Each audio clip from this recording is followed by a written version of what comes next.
दिलाते हैं कि माता पिता तो आपको प्रत्येक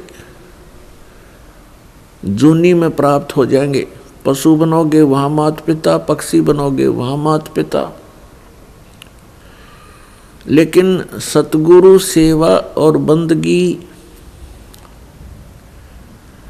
ये फेर मिलन की ना। पुण्यात्माओं, मनुष्य शरीर के अंदर ही ये वस्तु उपलब्ध हो सकती है। मनुष्य शरीर के अंदर ही परमात्मा प्राप्ति हो सकती है और मनुष्य शरीर प्राप्त प्राणी को ही सत्संग उपलब्ध हो सकता है। पुण्यात्माओं, सत्संग मिलना बहुत कठिन है। सत्संग उसे कहते हैं जिसमें सच्चा ज्ञान हो। बाकी सत्संग नहीं है। जिनके ज्ञान ऐसे बच्चों जैसे हैं तो क्या वो संत सत्संग करते हैं? जो अभी तक परमात्मा को निराकार बताया करते थे, क्या वो सत्संग करते हैं? वो झूठ बोला करते थे। अभी तक जो ब्रह्मा विष्णु महेश के माता पिता कहते थे इनके कोई माता पिता नहीं है, इनकी जन्म मृत्यु नहीं होती, तो क्या वो सत्संग किया करते? जो संत ये बताते हैं सतलोक में प्रकाश ही प्रकाश है, भगवान है ही नहीं, आत्मा उसमें जाकर के ऐसे लीन हो जाती है जैसे बूंद समुद्र में, तो क्या वो सत्संग किया करते? वो हमारा जीवन नष्ट करते थे और अपना भी जीवन बर्बाद किया करते थे, तो वो सत्संग नहीं थे। और बोले श्रद्धालु उनके द्वारा दिए गए वचनों को सत्संग जानकर निश्चिंत हुए बैठे थे। अब सत्संग आपको अब प्राप्त हुआ है या उन महापुरुषों ने सत्संग किया था जिनको परमात्मा मिले थे? परमात्मा की प्राप्ति के उपरांत जिन्होंने जो वचन बोले वो सत्संग था। उनमें कौन कौन से महापुरुष थे जिनको परमेश्वर प्राप्ति हुई? जो दास के नॉलेज में है उनमें से चंद महापुरुषों के नाम इस प्रकार हैं। आदरणीय धर्मदास साहिब जी, आदरणीय मुल्कदास साहिब जी, आदरणीय नानक साहिब जी, आदरणीय दादू साहिब जी, आदरणीय गरीबदास साहिब जी, गांव छुडानी, जिला झज्जर, हरियाणा वाले, आदरणीय गीसादास साहिब जी, गांव खेखड़ा, जिला मेरठ, उत्तर प्रदेश वाले। इन महापुरुषों ने जो परमात्मा प्राप्ति के बाद जो वचन बोले वो सत्संग था, और इनके अतिरिक्त जो वचन इन महापुरुषों की वाणी से मेल नहीं खाते वो सत्संग नहीं है। अब इन महापुरुषों ने क्या बताया है? अनंत कोट ब्रह्मांड का एक रति नहीं भारे, सतगुरु पुरुष कबीर हैं ये कुल के सिरजनहारे। ना सतगुरु जननी जने उनके माने बापे, पिंड ब्रह्मंड से रहित हैं नावा तीनों तापे। परमात्मा स्वयं भी आकर के क्या बताते हैं कि चारों युग में संत पुकारे, कूक कहा हम हेल रे, हीरे माणिक मोती बरसे ये जग चुगता डेल रे। पुण्यात्माओं, परमात्मा के गुणों में, परमात्मा की लीला में जो सदग्रंथों में वर्णित है, स्पष्ट किया हुआ है कि वो परमात्मा ऊपर सतलोक में रहता, सचखंड में। संत भाषा में उसको सचखंड कहते हैं और वेद भाषा में उसको रतधाम बोलते हैं। रतधाम मीन सतधाम, सतलोक कहो, सतधाम कहो। संत भाषा में परमात्मा की उपाधि सतपुरुष, अकाल मूर्त, शब्द स्वरूपी राम, आदि से कहा जाता है। वेदों और गीता में उसको परम अक्षर ब्रह्म कहा है, सच्चिदानंद घन ब्रह्म कहा है, दिव्य परम पुरुष कहा है। वो परमात्मा हम सब के पिता है। हम अपनी गलती से काल के जाल में फंस गए हैं। वो दयालु हमारे लिए फिर भी भटक रहे। पुण्यात्माओं, अब समय आ गया है, बहुत सतर्क होना पड़ेगा आपको। असंख्य जन्म हो गए आपको इस काल के लोक में कष्ट पर कष्ट उठाते हैं। उसके विषय में बताते हैं, कोटि जन्म तो भरमत हो गए, कुछ ना हाथ लगा रे। और कुकर सुकर खरबा बोरे, कौआ हंस बुगारे। कोटि जन्म तू राजा की, न मिटी न मन की आशा। भिक्षुक ओ के दर दर घूम लिया, ये मिला ना निर्गुण रासा। इंद्र कुबेर ईश की पदवी, ब्रह्मा वर्ण धर्मराया। विष्णु नाथ के पुर को जाके तू फिर भी वापस आया। असंग जन्म तन मरत्या हो गए, जीवित क्यों ना मरे रे। और 12 मद मैल मठ बोरे, बहुर ना दे धरे रे। दोजक बष्ट सभी ते देखे, राजपाट के रसिया। 3 लोक से तरपत नाही, ये मन भोगी खसिया। 3 लोक से तरपत नाही, ये मन भोगी खसिया। सतगुरु मिले तो इच्छा मेटे, पदमल पदे समाना। चल अनसा उस लोक पठाऊं, जो आदि अमर अस्थाना। 4 मुक्ति जहाँ चंपी करती, माया होरी दासी। दास गरीब अभय पद पर से, वो मिले राम अविनाशी। पुण्यात्माओं, आप बिल्कुल बालक हो। काल ने आपकी बुद्धि को इतना सीमित कर दिया, जैसे संतों को हम ऐसे नजर आते हैं जैसे एक भैंस का बच्चा मर जाता है तो व्यापारी लोग क्या करते हैं, उसके खाल उतरवा लेते हैं बालों समेत, और उसको साफ करके उसके अंदर भूस भर देते हैं, भूस, और ऊपर से चमार से उसको सिलवा लेते हैं। एक पूंछड़ सी लटकती रहती है, और उस भैंस के सामने उस बुत को, उस कार्टून को रख देते हैं, और उसको चाटती है, उसको प्यार करती है, उसको अपना बच्चा मान लेती है। और जब व्यापारी उसको लेकर उस कार्टून को चल पड़ता है, पीछे पीछे भैंस भी यहाँ करती फिरती है। अब उसकी बुद्धि इतनी काम नहीं कर रही कि इसमें भूस भर रखा, चाम लपेट रखा, ये तेरा बच्चा नहीं है। तो उन महापुरुषों ने जिनको परमात्मा मिले और सचखंड के दर्शन हुए, उन्होंने हम ऐसे नजर आते हैं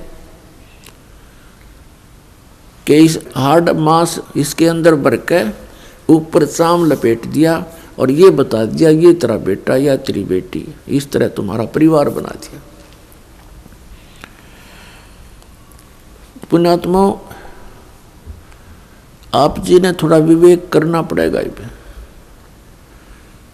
कितनी बार संतों ने हमें कोशिश की है समझाने की, लेकिन हम इन काल के दूतों से प्रेरित होकर के भगवान के मार्ग को त्याग कर कुमार्ग स्वीकार कर लेते रहे, जिस कारण से हमारी बुद्धि विकसित नहीं हो पाई। वो परमात्मा हमारे लिए कितना कष्ट उठा रहे हैं। वो हमें बताने की चेष्टा कर रहे हैं कि सतलोक में चलो, वहां तुम्हें सुंदर शरीर मिलेगा, उसके अंदर ये नाड़ी तंत्र नहीं होगा, 5 तत्वों से बना हुआ नहीं होगा, उसमें ना कोई रोग कोड होगा, उसमें बीपी हाई लो नहीं होगा, उसमें कभी वृद्ध अवस्था प्राप्त नहीं होगी। वहाँ सचखंड के अंदर आप की ऐसी सृष्टि होगी, ऐसा ही परिवार होगा जैसा यहाँ पर है, और वहाँ कोई काम नहीं। अपने आत्माओं, आपकी संतान हुई, आपने मकान बनाए, उन बच्चों के लिए सारी सुविधाएं की और करते ही रहते हो। अब ये नहीं पता पिता की मृत्यु हो जाए, पता नहीं माँ की मृत्यु हो जाती है, और पता नहीं बेटा मर जा बेटी मर जा। तो हम जिस व्यवस्था में सारा जीवन बर्बाद कर चुके, उसका हमें क्या लाभ हुआ? लेकिन हम सोचें क्या इसका विकल्प नहीं? हम देखते उसके साथ भी ऐसी घटना होगी, उसके साथ भी होगी, कोई बात नहीं है, तो होती रहती है। अब परमात्मा ने इसका विकल्प बता दिया, इसका अल्टरनेट बता दिया कि जब तक तुम्हारे संस्कार हैं, परिवार में आप रहो, और वो भी भगवान की आत्मा है, आपके बेटा बेटी रूप में रोल करने आए हैं, माता पिता रोल के रूप में आए हैं, तो उनको एक विशेष प्यार देना, आपस में खींचातानी नहीं बढ़ावे। इस दृष्टिकोण से कि हम उस पिता के बच्चे हैं, अगर हम इनको किसी को एक दूसरे को दुखी करेंगे तो परमात्मा नाराज हो जाएगा, क्योंकि हम पहले गणे दुखी यहाँ पर। फिर हम एक दूसरे को सतावें, कोई वचन से जख्म करें, किसी को और कोई हानि पहुंचावें, तो हम तो कौवे हो गए, कौवे, मनुष्य नहीं रहे। जैसे कौवा जख्म के ऊपर चोंच मार के खून निकाल लेता है, हमने हंस बनना है, तो हम सतलोक चलेंगे। वो परमात्मा हमारे पीछे फिर रहा है। जो जन मेरी शरण है, ताका हूं मैं दासे, गेल गेल लाग्या फिरूं जब तक धरनी आकाश। परमात्मा कहते हैं कि जो मेरी शरण में एक बार किसी भी युग में आ गया, तो मैं उसके पीछे पीछे फिरता रहता हूँ और उसको पार करने की चेष्टा करता हूँ। क्या बताते हैं? अनंत कोट बाजी जहाँ हम रचे सकल ब्रह्मंडे, कह कबीर मैं के करूं यू काल करे जीव खंड। कबीर साहब बताते हैं कि मैं इतना समर्थ हूँ, ये सभी ब्रह्मांड मैंने रचे, अनंत कोट बाजी जहाँ रचे सकल ब्रह्मांड, और कहे कबीर मैं क्या करूं ये काल करे जीव खंड। पुणात्माओं, आपने ये अमर कथा कभी सुनी नहीं थी। आप जी ने अपने ही धर्म मजहब के अंदर चल रही कथाओं को सुना, उन्हीं के आधार से आपका माइंड सेट हो गया। अब इस अमर कथा को सुनकर बहुत दिनों में जाकर आपका विश्वास होगा, और जब आपको ये कथा समझ में आ जाएगी, उस समय देखना आपके मन की स्थिति क्या होगी। आप ऐसी स्थिति में हो जाओगे जैसे परगर पावना रह उठाए चित, जैसे दूसरे के घर में, दूसरे गांव में, रिश्तेदारी में कोई परौना चला जाता है, मेहमान रूप में जाता है, वो वहाँ रहता अवश्य है, लेकिन उसको पता है कि मैंने वापस जाना है, और उसको अपने घर की रह कर याद भी सताती रहती है। कहते हैं जैसे पर घर पावना रह उठाए चित, तो यहाँ से आपका ऐसे मन हट जाएगा एक दिन, और फिर सतलोक में आपका अगला कदम सतलोक में होगा। अब परमात्मा ने हमें आकर बताया कि जब सबसे पहले मैं यहाँ आपके दुखों को देखकर इसमें प्रवेश किया काल के लोक में, तो इस काल ने मेरा रास्ता रोकने की चेष्टा की, क्योंकि परमात्मा बताते मैं जोगजीत के रूप में था। जोगजीत वहाँ एक पुत्र है परमात्मा का, जो सर्वप्रथम 16 उत्पन्न किए थे उनमें से एक है। जोगजीत जानकर मेरे साथ इसने बहुत अड़ंगा अड़ाने की चेष्टा की, लेकिन मेरी शक्ति के सामने ये हताश हो गया। फिर चरण पकड़ लिए, रोने लगा, हाहाकार मचा दी। जब मैंने इसको कारण बताया कि मैं किस उद्देश्य से आया हूँ। धर्मदास साहिब जी को परमात्मा बता रहे हैं कि धर्मदास, प्रथम सतयुग के अंदर जब मैं यहाँ आया तो इसने मेरे साथ बहुत कलह मचाई। जब मैंने अपनी शक्ति का प्रयोग किया तो इसकी नहीं पार बसाई। चरण पकड़ लिए, पैर पकड़ के कहता, जोगजीत आप किस लिए आए हो। तो मैंने इसको बताया कि मैं नीचे जाऊंगा और सभी प्राणियों को बताऊंगा कि यू परमात्मा नहीं है, यू भगवान नहीं है जिसको तुम भगवान मान रहे हो। और एक ऐसा मंत्र दे के आऊंगा, सतनाम, सच्चा नाम, उसका जाप करने वाले प्राणी को तू रोक नहीं पाएगा। और सभी को बताऊंगा कि तुम यहाँ के रहने वाले नहीं हो। तूने इन सब को नशा करवा दिया, तीनों गुणों से एक एक इंजेक्शन लगवा दिया इनको। तो ये चिंतित हो गया। इसने कहा कि हे भगवान, मुझे श्राप लगा हुआ है 1 लाख जीव आहार करने का। यदि आप इन सब को ले जाओगे तो मेरा क्या होगा। परमात्मा ने कहा कि अब मैं इनको नहीं छोड़ूंगा, तेरा हो या ना हो। फिर इसने प्रार्थना की, प्रभु कोई बात नहीं, मेरी कुछ और समस्याएं हैं, उनका समाधान कर दीजिए और वचनबद्ध होकर के मुझे आशीर्वाद दीजिए। परमात्मा ने कहा, धर्मदास मैंने वचनबद्ध होकर के इससे कहा कि बोल क्या मांगता है। इसने कहा कि परमात्मा 3 युगों में जीव थोड़े ले जाना, चौथा युग जब कलयुग आवे तब तव शरण जीव बहु जावे। ऐसा वचन हर मोय दीजिए, तब तुम गवन संसार ही कीजिए।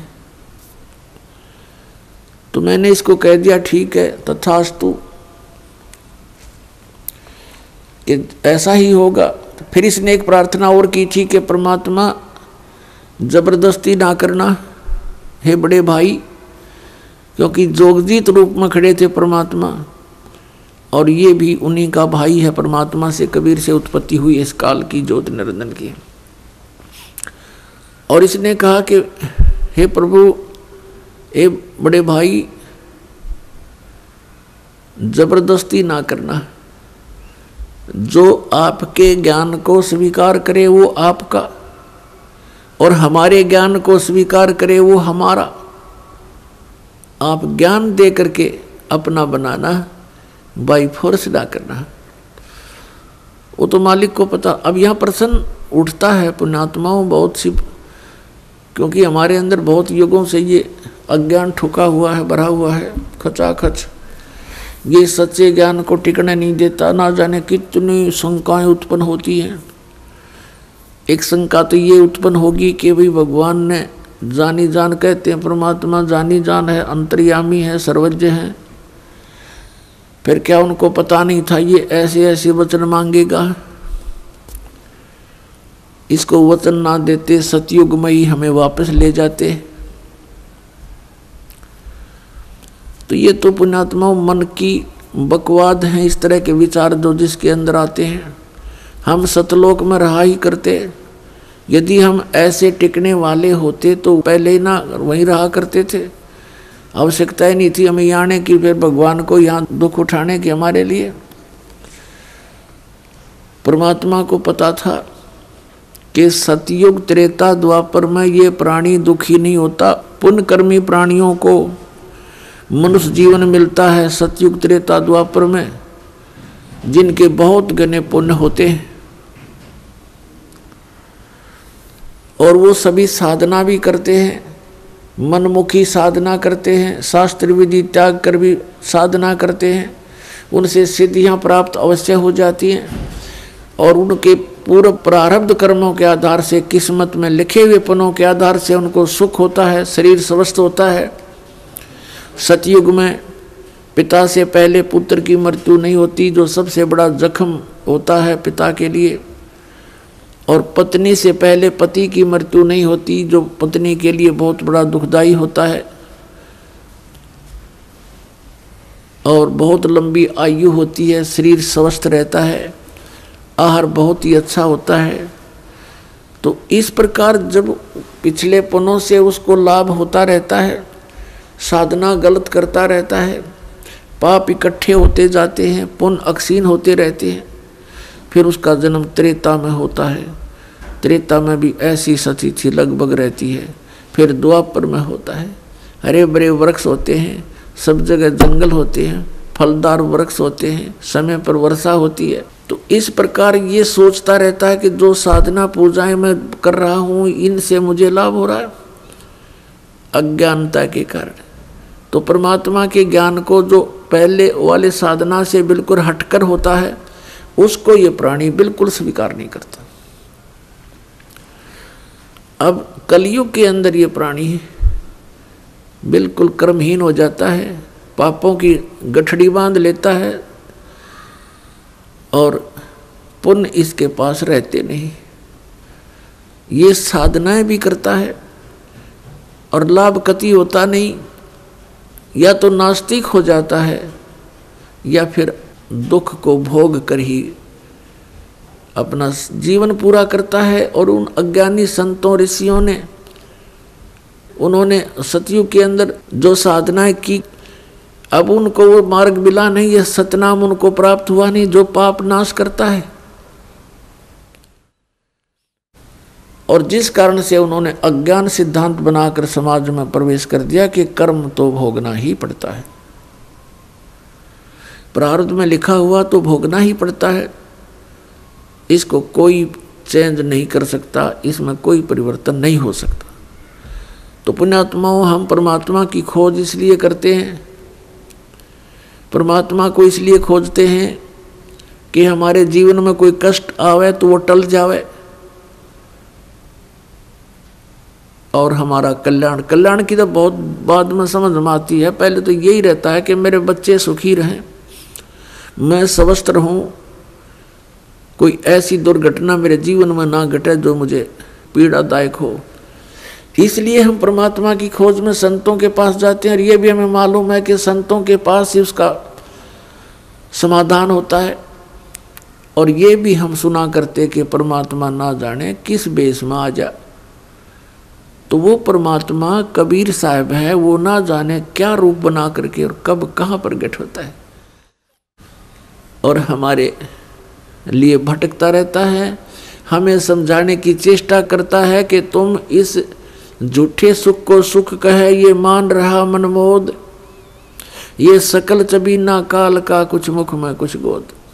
तो पुण्यात्माओं, परमात्मा ने प्रोमिस कर रखा है और इसने भी प्रोमिस कर रखा है काल भगवान ने कि कलयुग में जब कितने जीव ले जाना, लेकिन इसमें ज्ञान आधार बनाना।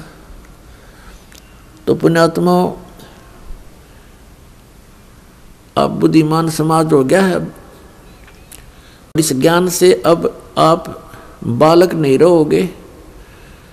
परमात्मा के प्रयत्न को गहराई से सोचना, वो क्यों भटक रहे हमारे लिए सतलोक न छोड़ के, क्योंकि हम उनके बालक हैं, हम उसकी आत्मा हैं।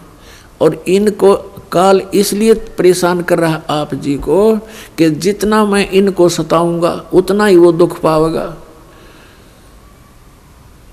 अपने आत्माओं, आप बालक हो, ये हमारे साथ क्यों प्रतिशोध ले रहा कि इसने वहाँ पहले तो तप करा, फिर तप करा, फिर तप करा, 3 बार, उससे इसने 21 ब्रह्मांड प्राप्त किए, फिर 5 तत्व 3 गुण परमात्मा ने इसको दे दिए कि ले जाओ खेल खिलौनों से। फिर हम इस पर आसक्त हो गए, हम परमात्मा को भूल गए, अपने भगवान से मन हटा लिया, जो हमें सब सुविधा सब सुख देवा था उससे मन हटा करके एक हीरो की तरह हम इसको चाहने लग गए, जिस कारण से हम भगवान के दिल से उतर गए। और देखो सेब कितना अच्छा फल होता है, यदि वो सेब खराब हो जाता है तो वो दुकानदार उसको रखता नहीं, उसकी आत्मा बहुत दुख पावे। एक सेब खराब हो गया, बार फेंकना पड़ा कूड़े में, तो हम वहाँ खराब हो गए थे भाई बच्चों। तो परमात्मा का आत्मा बड़ी दुख पाई कि ये औरों ने भी खराब करेंगे यहाँ पर, इसलिए हमें हमारी ही इच्छा से इनके साथ भेज दिया कि तुम जाओ फिर यहाँ से डेलो टिंडेज के साथ जाके। अब इसने फिर अलग ब्रह्मांड के अंदर परमात्मा ने व्यवस्था की, एक जिस आत्मा ने सबसे पहले स्वीकृति दी थी इस काल के साथ आने की, उसको एक लड़की रूप बनाया जिसको अब दुर्गा कहते हैं। उसके अंदर हम सभी को बीज रूप में भर दिया और उसको शब्द शक्ति दे दी कि बेटी तू जितने जीव कहे यू काल उत्पन्न कर देना, वचन से बोल देना, उतने प्रकट हो जाएंगे। पुण्यात्माओं, हम अज्ञान को सुन सुनकर स्थान स्थान पर हमारा माइंड, हमारा मन अड़ जाता है कि ये कैसे हो सकता है। जैसे एक समय ऋषि वाल्मीकि जी ने एक कुशा से डाब से पुत्र बना दिया था सीता के लिए और पालने में लुटा दिया बना करके। सीता जब कपड़े धोकर आई तो पुत्र को देखकर पूछा, पिताजी ये पुत्र किसका है? कि बेटी क्या बात, आपका नहीं है? कि मैं तो पुत्र को साथ लेकर गई थी कपड़े धोने के लिए। ऋषि जी ने सोचा था कि लड़की के बच्चे को कोई उठा ले गया है, जंगली जानवर वारो रो मर जाएगी, इसलिए उसने एक लड़का उत्पन्न कर दिया है जिसका नाम कुश रखा और लव सीता से उत्पन्न हुआ था श्री राम के सहयोग से। तो कहने का भाव ये है कि उस ईश्वरीय शक्ति को थोड़ी बहुत संग्रह करके ये ऋषि लोग भी चमत्कार दिखा देते हैं, और वो तो परमात्मा के पास तो ये चमत्कार थोक के भाव के हैं। तो ये अलग ब्रह्मांड में जब रखा तो दुर्गा के साथ इसने दुर्व्यवहार करना चाहा। दुर्गा ने इसे बहुत प्रार्थना की कि मेरे से ये जुल्म ना कर, तू मेरे पास वचन शक्ति है, मैं जितने जीव तू कहेगा मैं उत्पन्न कर दूंगी। पिता ने वचन दे रखा, इसने नहीं माना, बकवाद करी, उसके साथ जोर जबरदस्ती करनी चाहिए तो लड़की ने उसके पेट में शरण ले ली सूक्ष्म रूप बना के। तब परमात्मा ने जोग जीत रूप में आके उस ब्रह्मांड में इसको कहा था कि आज से तुझे एक श्राप लग गया, 1 लाख मानव शरीरधारी प्राणी जीव खावेगा, 1.25 लाख उत्पन्न करेगा। और लड़की को उसके पेट से निकाल दिया, पेट चीर के हाथ से वचन से ऐसे नाखून मार दिया पेट पर और वचन से वो बाहर आ गई। फिर एज इट इज वचन से अपने आप जख्म भर गया। तो परमात्मा की शक्ति पुण्यात्माओं पर बल है। हम आध्यात्मिक मार्ग से कोसों दूर हो गए, इसलिए हमने इन परमात्मा की लीलाओं पर अविश्वास शीघ्र हो जाता है। लेकिन अब अविश्वास ना करके विश्वास पूर्ण करो। तो वहाँ क्या कहा, तब इसको आदेश सुना दिया कि तू निकल जा अपने 21 ब्रह्मांड लेकर यहाँ से। आदेश सुन ले पिताजी का और निकल जा यहाँ से 21 ब्रह्मांड समेत। इसने फिर बहुत हाथ जोड़े, पैर पकड़े, मेरे से गलती होगी, मुझे रख लो यहीं पर, मुझे दूर ना भेजो। लेकिन परमात्मा ने इसकी एक नहीं सुनी और इसको वहाँ से यहाँ फेंक दिया 16 शंख कोश की दूरी पर। नील पद्म शंख 16 शंख कोश, 1 कोश लगभग 3 किलोमीटर के आसपास होता है। इतनी दूरी पर आ गया ये सतलोक से इसका पूरा विमान 21 ब्रह्मांड का।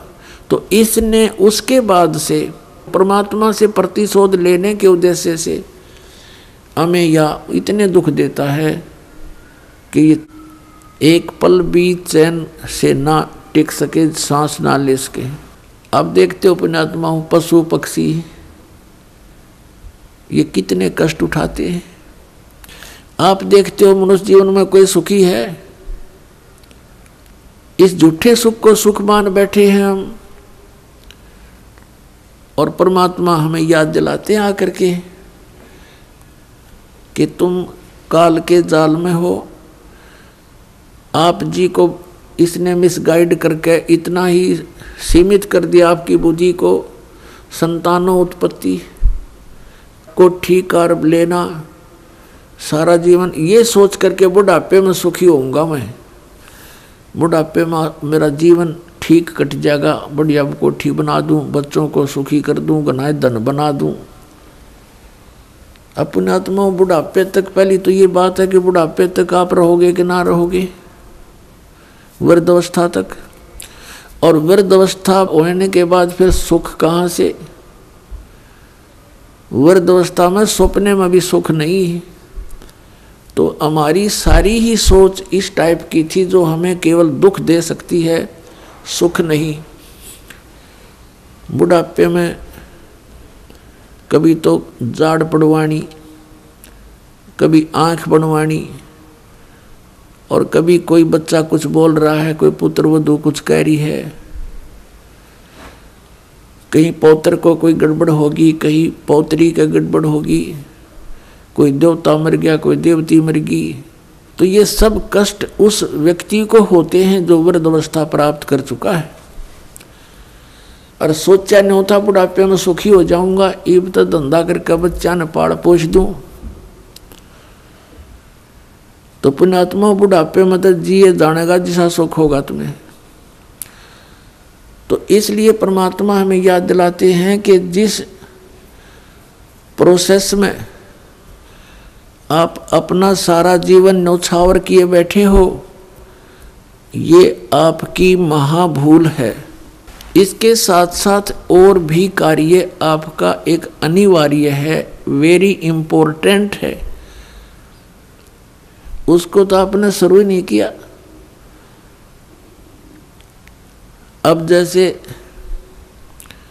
हम देखा करते थे, बुजुर्ग आपस में बैठ कर बतलाया करते थे, क्या कहते थे, और भाई कुशल हो?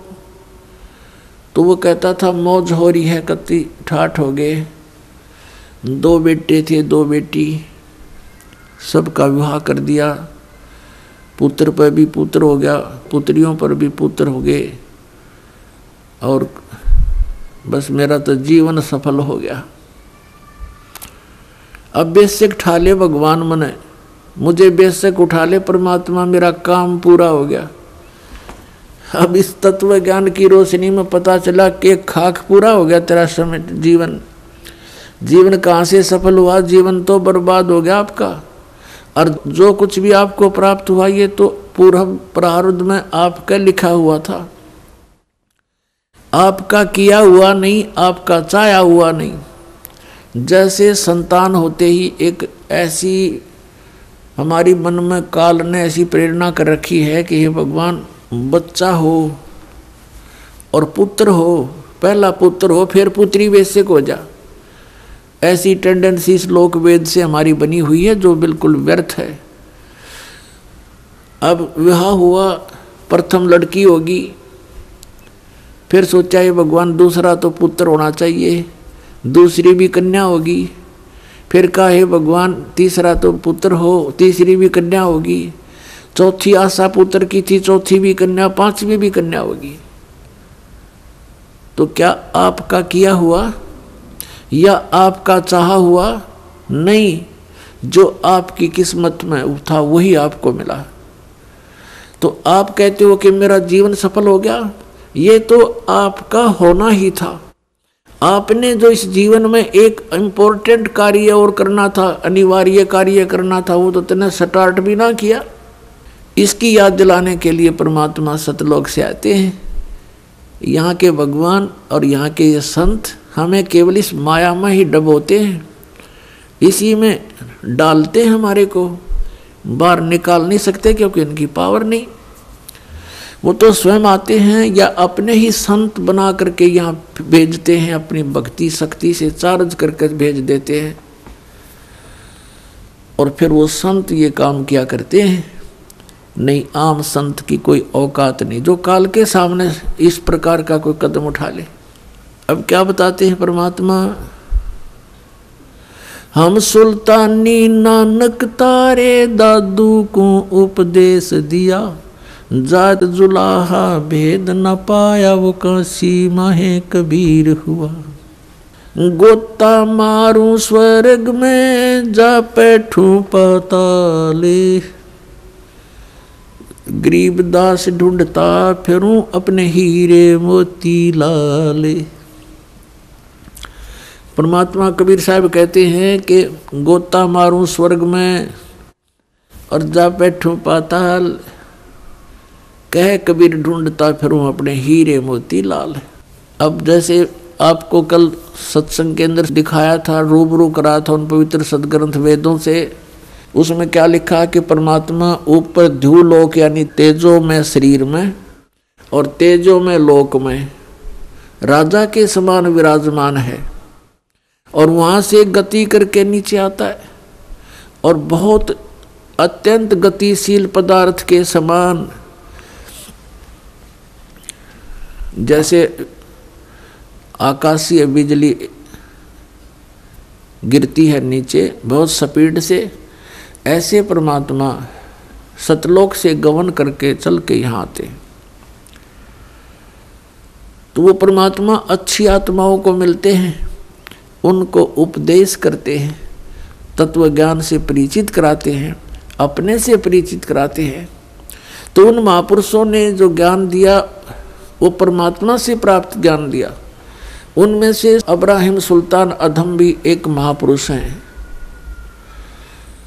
अब्राहिम सुल्तान अधम ये कौन थे? एक बल्ख नाम का शहर है, बल्ख बुखारा, इराक के अंदर, और वहाँ का एक अब्राहिम सुल्तान अदम नाम का एक मुसलमान बादशाह था।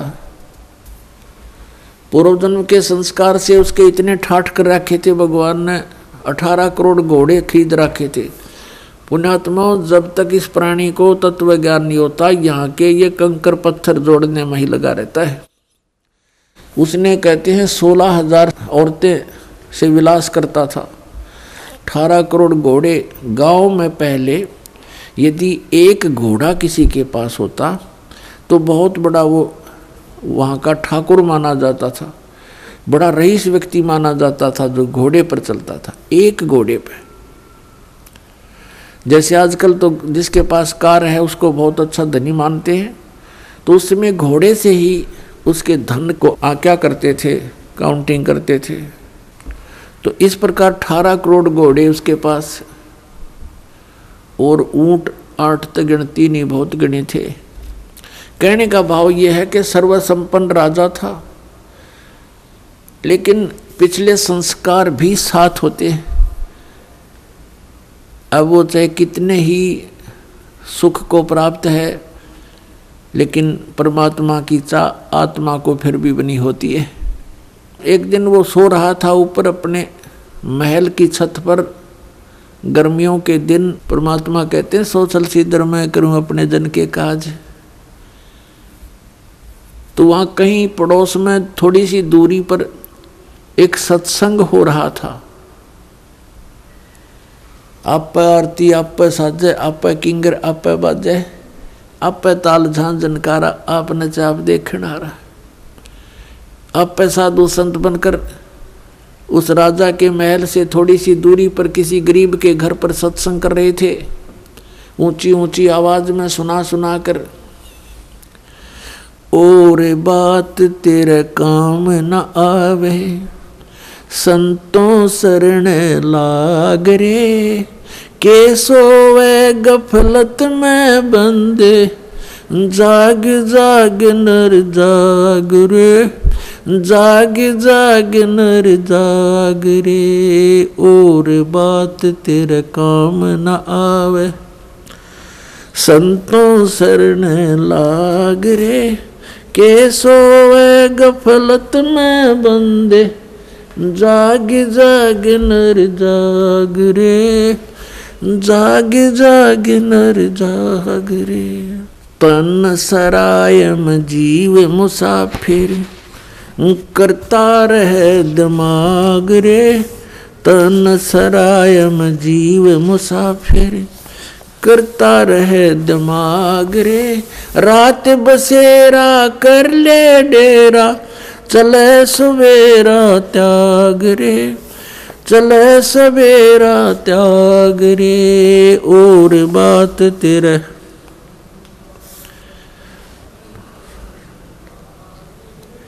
के सोए गफलत में बंदे, जाग जाग नर जाग रे, जाग जाग नर जाग रे।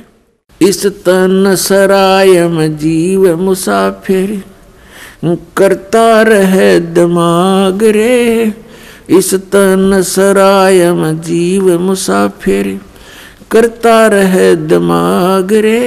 रात बसेरा कर ले डेरा चले सवेरा त्याग रे, चले सवेरा त्याग रे। और बात तेरे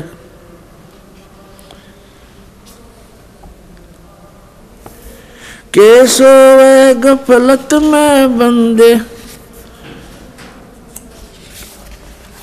जाग जाग नर जाग रे। उमदा चोला बण्या अमोला लगे दाग पे दाग रे। उमदा चोला बण्या अमोला लगे दाग पे दाग रे।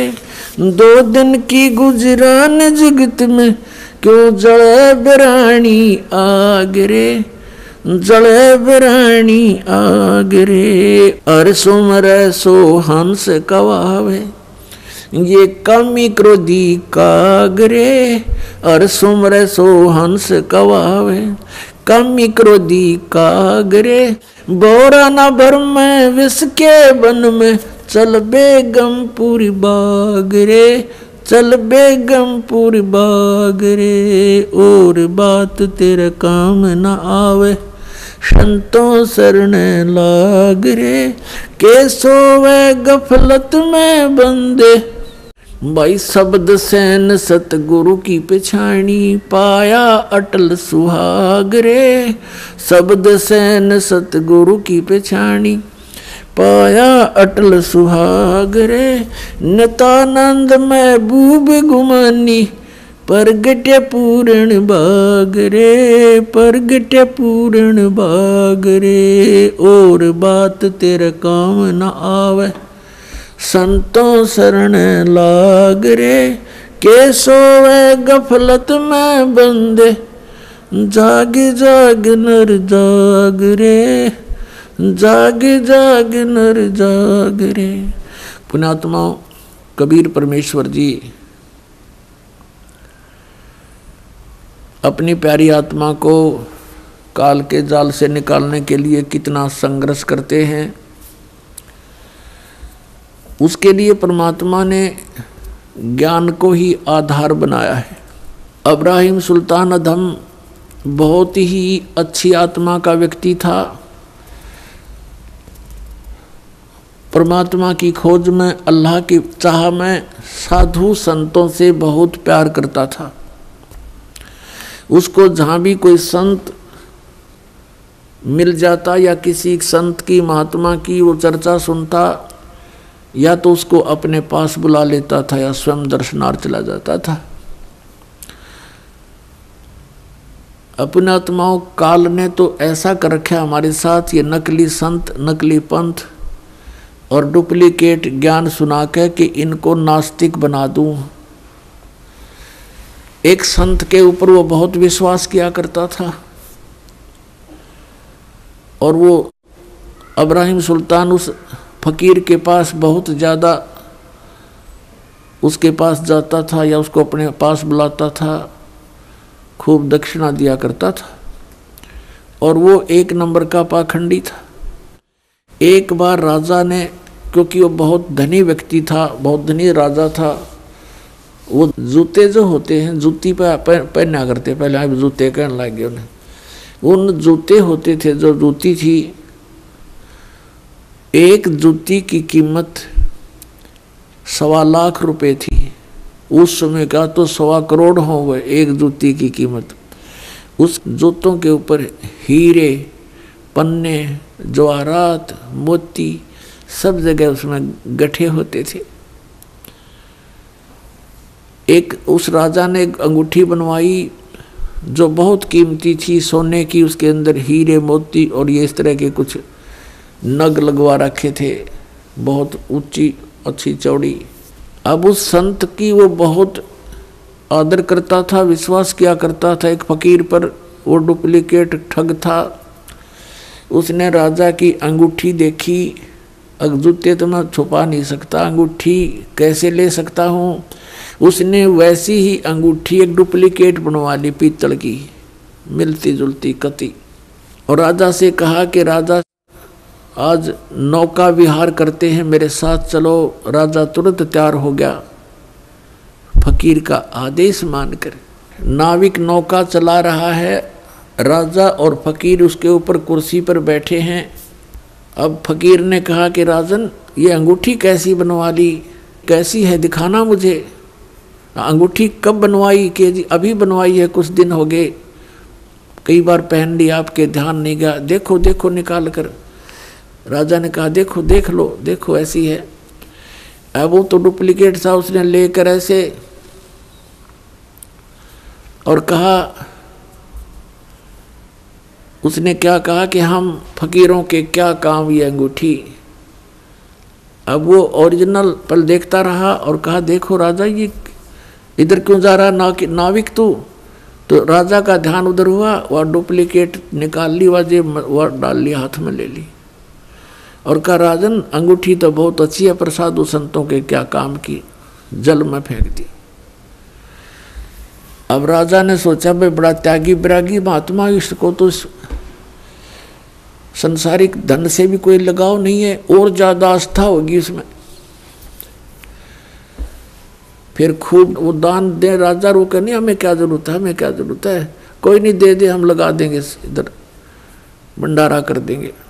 अब नाट्य भी ले भोली आत्मा जो होती है वो श्रद्धालु, वो केवल अपने स्वभाव का ही प्रयोग करते हैं, सामने वाले की बकवादों पर ध्यान नहीं देते हैं।